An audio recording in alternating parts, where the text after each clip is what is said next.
Hai guys, Assalamualaikum warahmatullahi wabarakatuh. Hari ini kita dari kelompok 7 akan membahas tentang ANZUS. Nah, jadi apa itu ANZUS?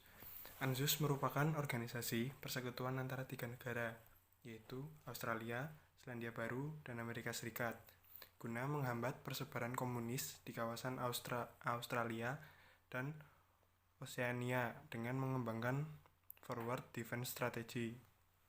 Nah, ANZUS ini didirikan pada 1 September tahun 1951. Pendiri ANZUS antara lain jeneng angel-angel ngene iki. Sik guys.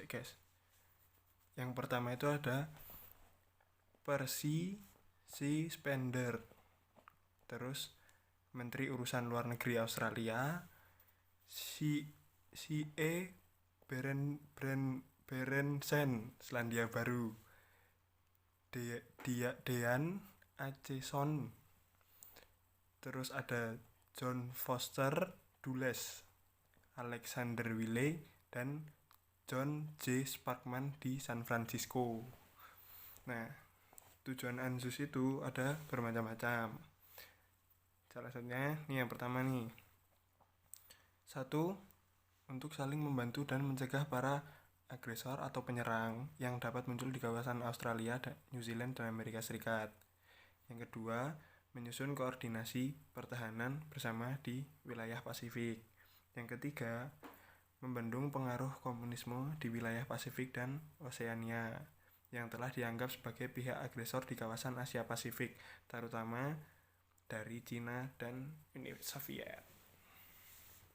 Ya, ada reaksi dunia terhadap ANZUS. Yang pertama, reaksi Inggris terhadap kepesertaan Australia dalam ANZUS sebagaimana dikemukakan oleh Perdana Menteri Inggris Winston Churchill berupa pernyataan tidak langsung mengenai ketidaksetujuan fakta ANZUS.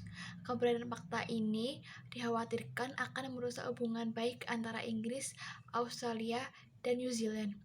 Yang kedua, dari negara-negara Asia memandang ANZUS sebagai organisasi untuk negara-negara yang berupa English speaking country sehingga kurang merasa terhubung dan melihatnya sebagai propaganda dari aliansi anti komunis. Dan berikutnya ada perkembangan ANZUS yang dibentuk pada tanggal 1 September 1991 di San Francisco. Awalnya Amerika Serikat menolak membuat ANZUS. Namun setelah melihat dampak komunis yang disebar oleh Cina semakin kuat dan desakan Australia untuk membuat organisasi, maka dibentuklah ANZUS. ANZUS gagal karena pertahanan New Zealand kacau. Maka pada tahun 1985, ANZUS berakhir dan sistem pertahanan ANZUS berubah menjadi AUS tanpa New Zealand.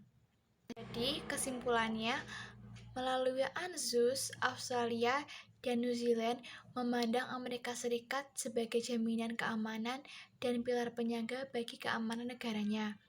Melalui ANZUS, Australia merasakan kedekatannya dengan Amerika Serikat, terutama di bidang militer. Australia memperoleh keuntungan dan penerapan alat-alat teknologi militer. Tetapi perkembangan ANZUS tidak berjalan mulus, karena salah satu negaranya yaitu New Zealand pernah menolak kedatangan kapal-kapal perang Amerika Serikat yang membawa persenjataan nuklir untuk berlabuh di pelabuhan-pelabuhan New Zealand pada tahun 1985. Keluarnya New Zealand dari ANZUS secara tidak langsung mengurangi efektivitas fungsi dalam sistem pertahanan dan keamanan ANZUS. Menanggapi situasi ini, pemerintah Australia bersikap mendukung kebijakan Neither Confirm nor Deny yang diterapkan bagi kapal-kapal perangnya dan mengharapkan New Zealand mengubah kebijakannya dalam masalah ini. Oleh karena itu, sejak akhir 1985, sistem pertahanan trilateral ANZUS berubah menjadi sistem pertahanan bilateral, sehingga keadaan ini semakin mendekati hubungan pertahanan keamanan antara Australia dan Amerika Serikat. Sekian video penjelasan tentang ANZUS yang dapat kami sampaikan. Ada kurang dan lebihnya kami mohon maaf. Wassalamualaikum warahmatullahi wabarakatuh.